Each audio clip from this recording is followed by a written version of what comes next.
هادو الفرقة الوطنية لحماية التراب الوطني شدوا 4 الأشخاص مشتبه في تخطيطهم لعمل إرهابي في المغرب. ساكنات حد سوالم جالسين هانيين بخيرين كيوجدوا يتقداو في سوق الحد، وحتى نزلت عليهم الفرقة الوطنية لحماية التراب الوطني البسيج من السطوحة باش يوقفوا المشتبه فيهم. منطقة حد سوالم بإقليم برشيد صباح اليوم.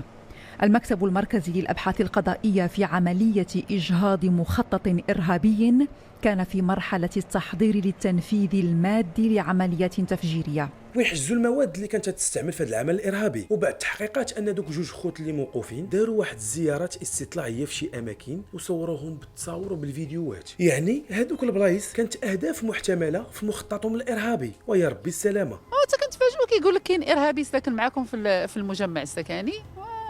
صراحه صعيبه. ومن دخلوا لهم الامن للدار لقاو اسلحه بيضاء في كاع العبارات، ولقاو عاوتاني شي قراعي عامرين بمواد كيميائيه وشي خناشي فيهم اسمده كيميائيه وفيها الفحم